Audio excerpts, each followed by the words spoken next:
Hey Google, what's the weather today? Today in Smoky Lake there will be snow showers with a forecasted high of -13 and a low of -17. Right now it's -13 degrees with snow showers. Hello mga kapobre. So going to work ako ngayon. And may snow shower and narinig niyo naman siguro sa aking Google Track. -13 to -17. So pasyal ko kayo sa labas. 30 minutes pa naman ako bago pumasok.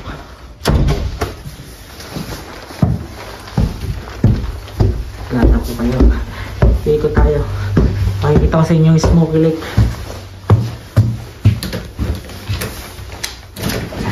Kaya ng mga kasama ko sa bahay. O yan o. Grabe.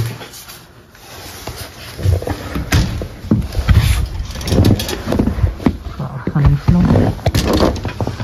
Sarado ko lang kung pinto.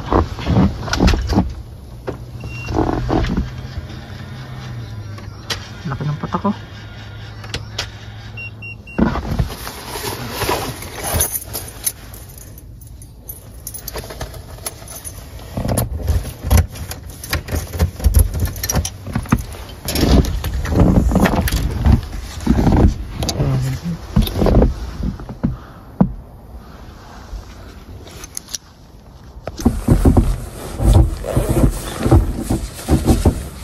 Na naman akong ninja oh. Gloves tayo.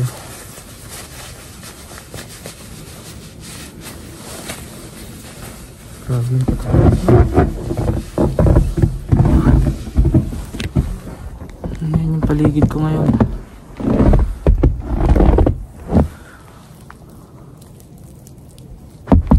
Grabe. Sal ko kaya.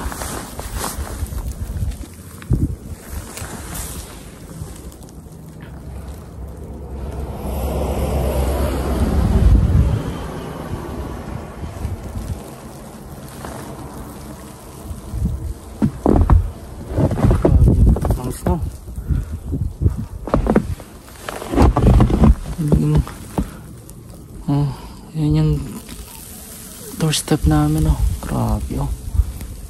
Ganda.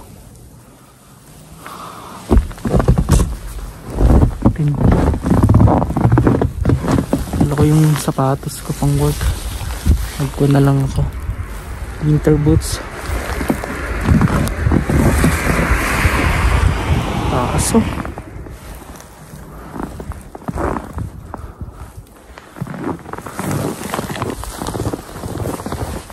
Kabundok na oh.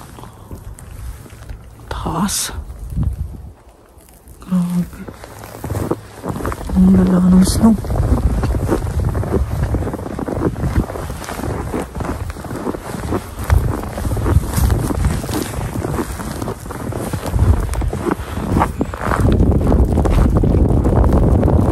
Taas pa ng hangin. Labas ang bahay.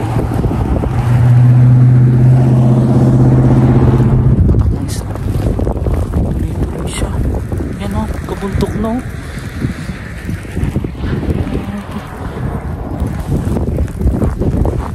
Takot ang maneho niya.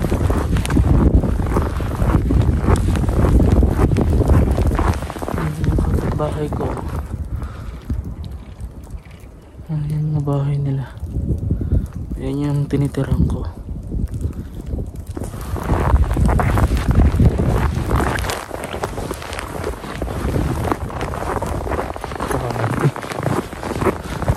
Magdamag na snow. Hindi pa rin tapos hanggang ngayon.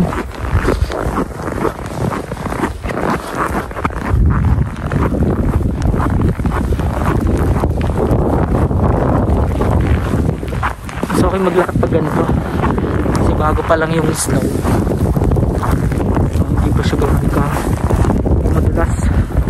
Marami ka buntok na. Oh. Taas lubog yung pa ako. Oh yun oh. Grabe.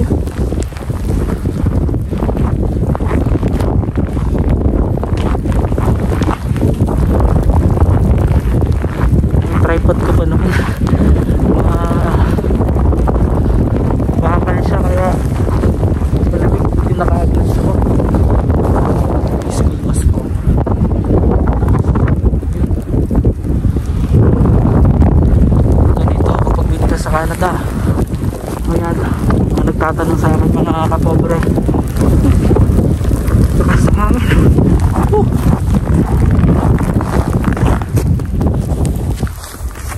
Ganyan ho palala.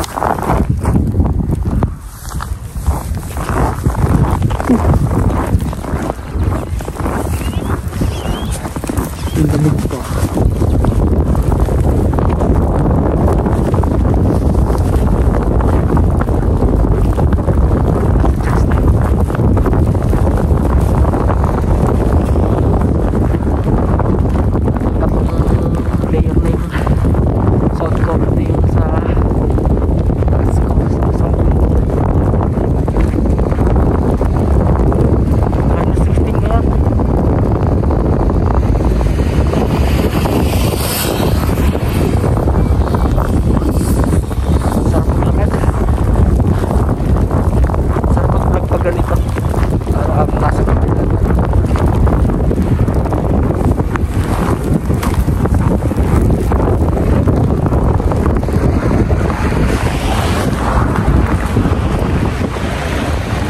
pa rin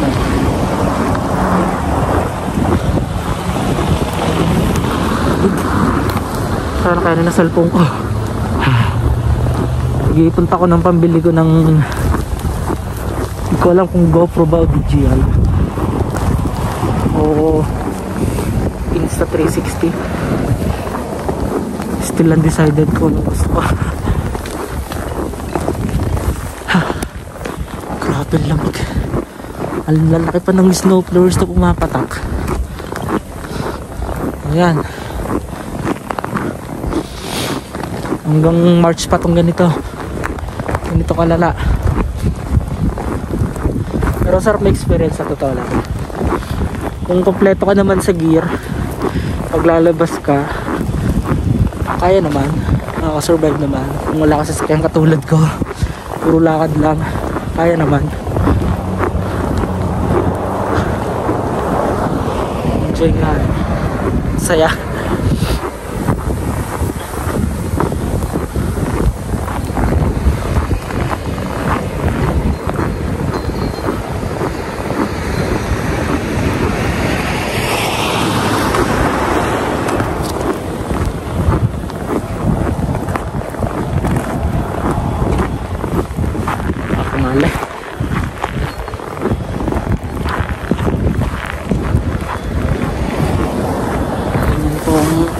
Canada kapag winter. Depende naman sa mga provinces. Katulad ng BC, wala naman sila kasi more on calm lang sila. Umuulan. Ayun, ganun lang.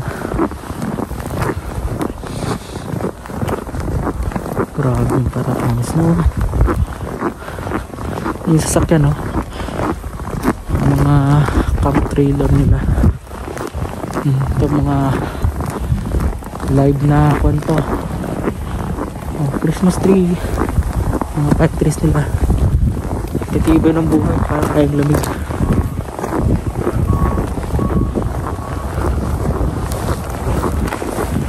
May bagong stream sila sa rural.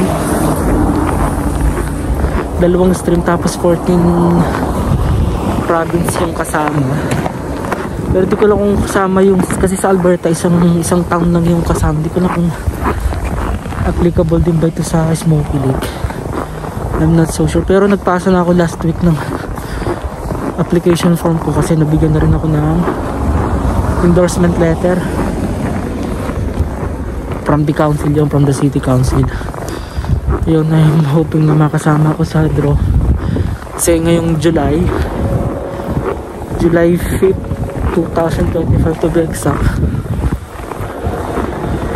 ay mag-expire na yung pin ko, yung work permit ko. Kaya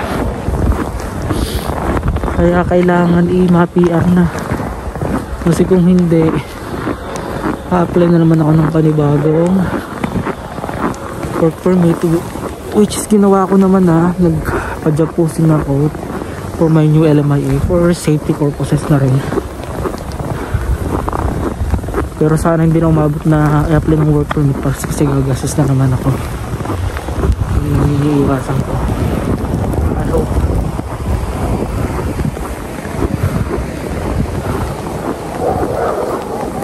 Grabe, ang patak na siya. Tuloy-tuloy talaga.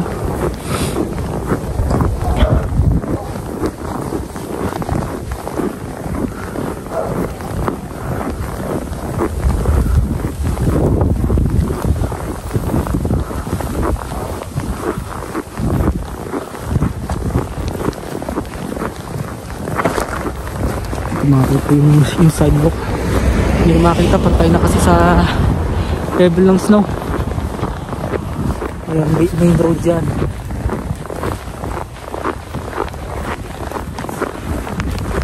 Grabe. Ang nilalakaran ko, as in snow talaga.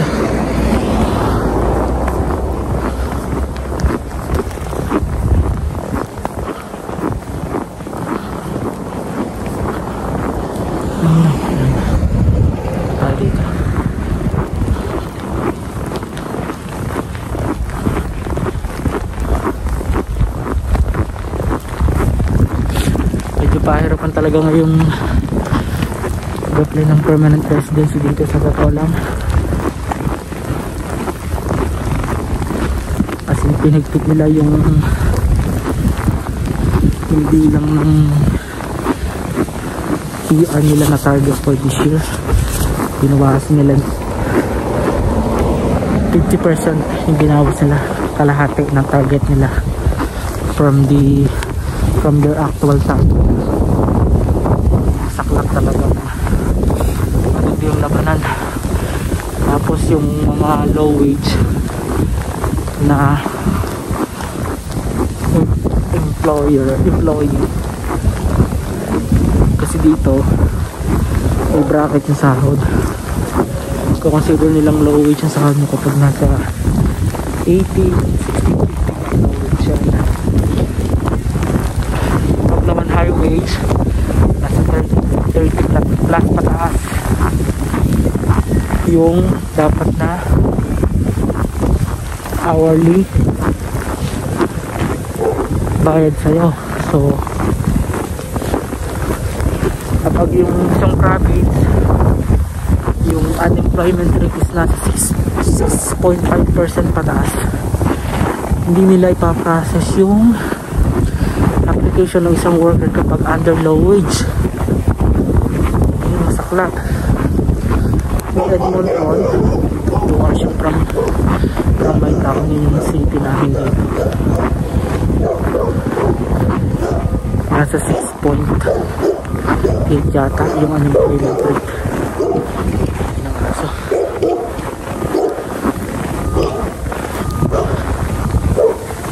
Ayan, di sila tatanggap ngayon ng low wage scheme. Yung sa akin naman, nasa high wage naman siya kasi nasa category siya ng retail sales. Supervisor, 35.50 yung hourly wage niya. Yun. Kaya okay naman.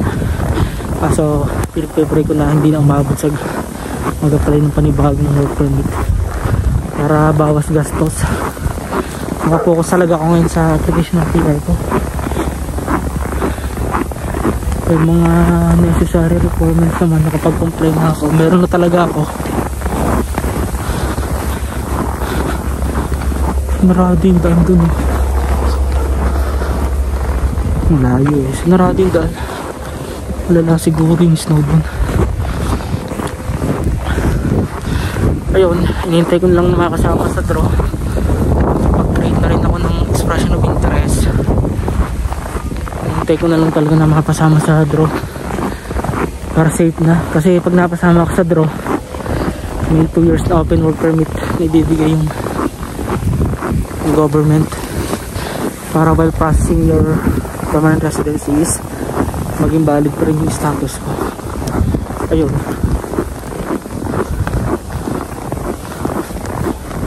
Tuloy-tuloy pa rin yung patak ng snow.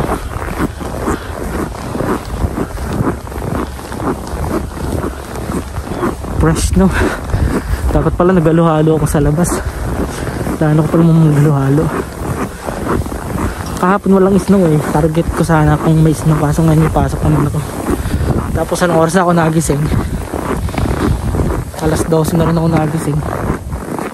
Pasok ko 1:30. Yan, hindi nakakayanin.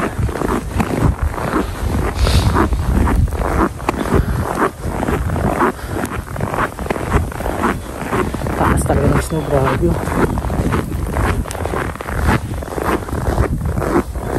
Hanggang pilit-pilit ko na eh. Yun na. Grabe.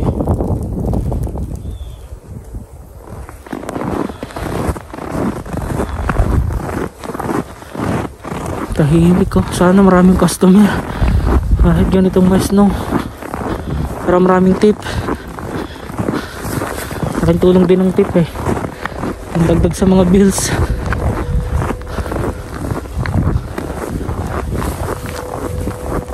Sana medyo malikot yung camera.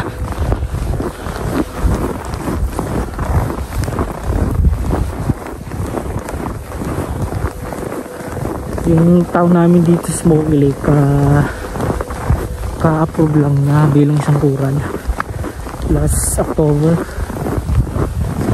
So 3 months pa lang siyang rural. Kumbaga kami yung pioneer na mag-a-apply dito through rural. I hope.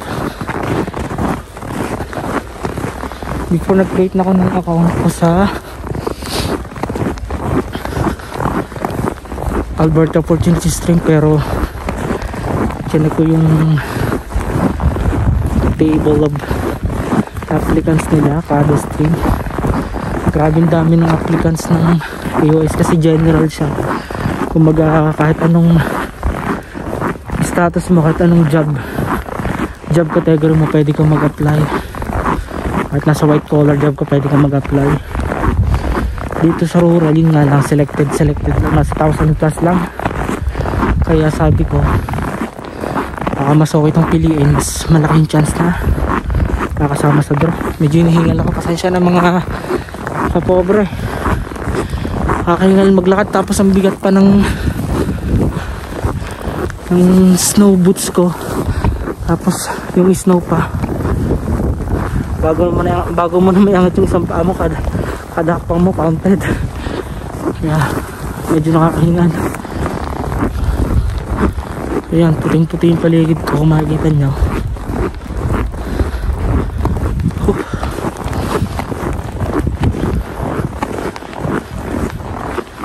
Closing na naman. Maraming customer. Maraming magpagas sa ESO.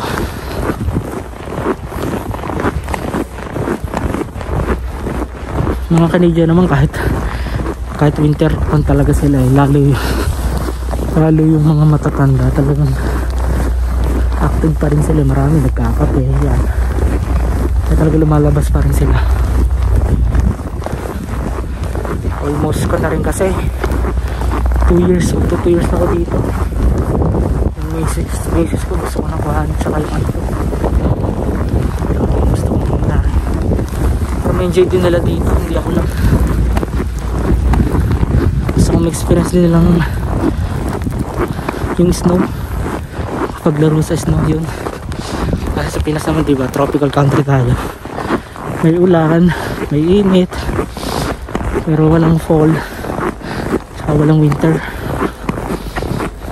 Malimit sa ating bagyo. Nakakatakas. Dito may mga heavy snow din, pero manageable naman, kayang-kaya naman.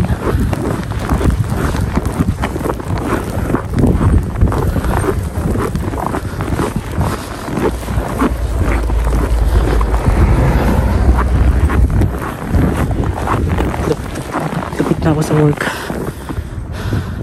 Ayun, may plug pa ng Canada oh.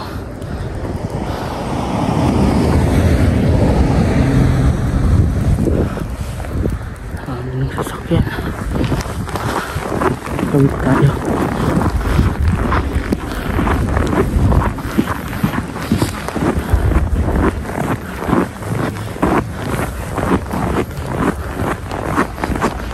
Ano ng bahay na to?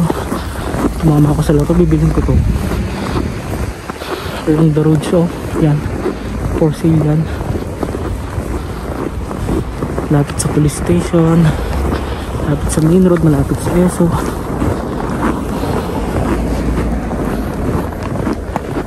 Gusto kong match. Tatama ko sa loto, madali, isang bilihan lang. Dito kasi karamihan ng bahay, 20 years to pay. Although para naman nagre-rent ka lang din.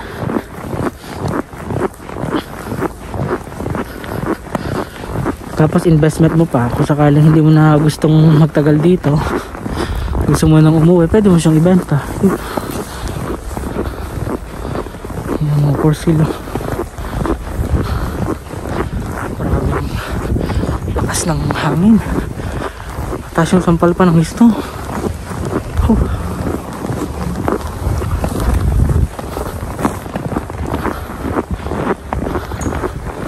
Lapit-lapit ako sa work.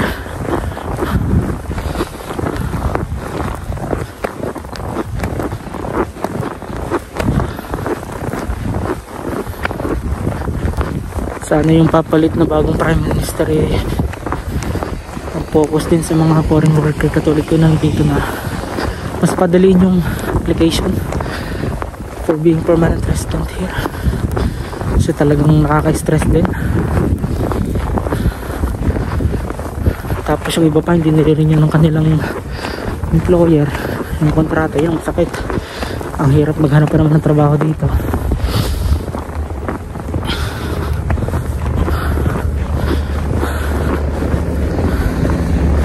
Karami ng employer dito hindi alam yung mga ganyang process. Mas prepare nila yung mga open work o kaya mga resident na dito, mga stable na yung situation dito. Buti yung amo ko medyo alam yung mga ganito. Kasi tinutulungan talaga kami sa application. Kaya na.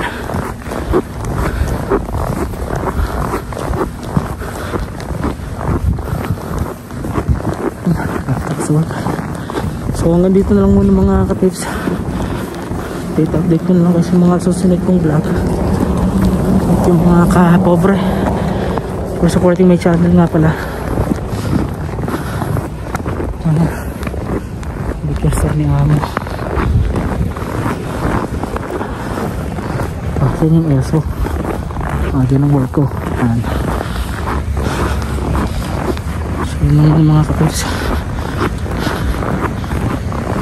Wait muna. Bye-bye, God bless all.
better to use also this because the wheel is long. This one is too short, it's hard to push. Yeah, I know. Yeah.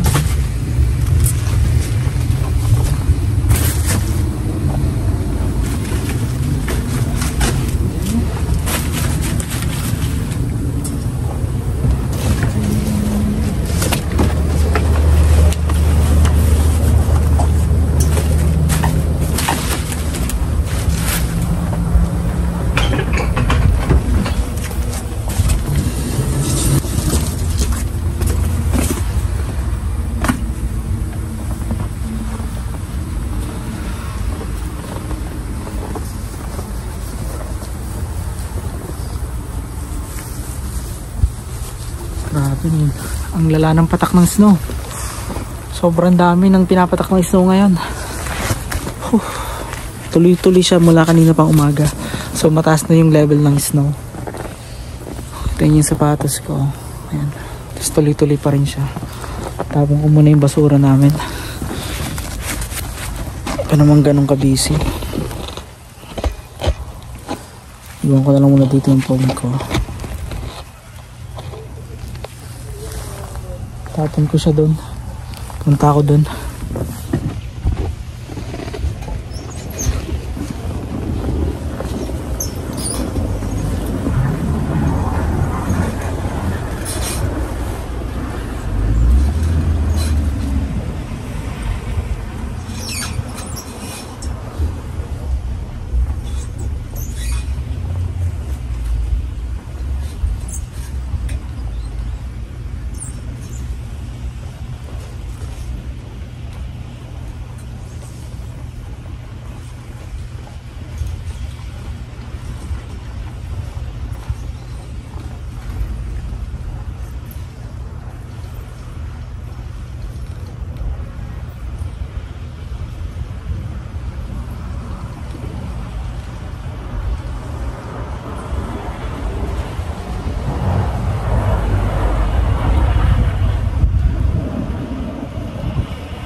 Grabe yung snow.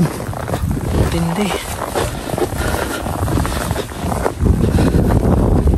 May basura.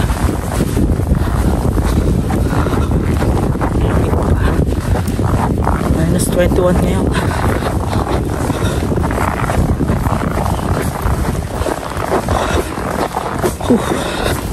Sakit sa tenga.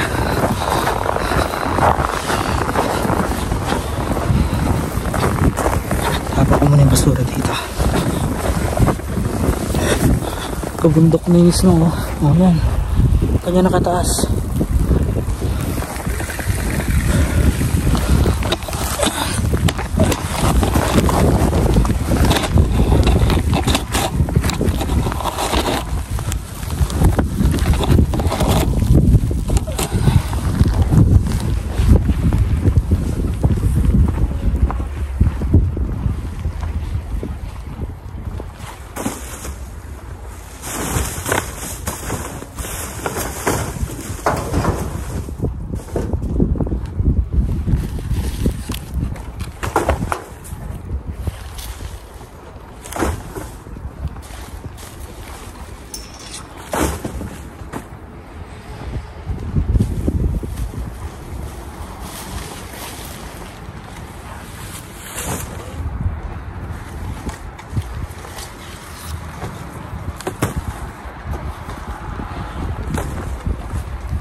balikan natin iba.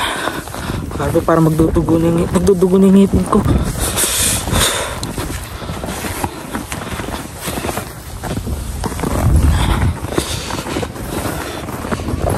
Lakas ng hangin pa. Isang balik na lang.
Ang napupulit yung tayo ko.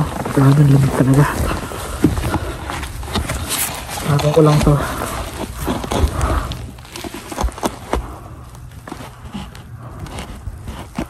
Taas ng snow, grabe. Ano?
paligid ko ngayon. Kapal na ng snow. Pula na ng mukha ko. Break ko na ulit kayo pag uwi ko mga kapobre. Ang dami ko.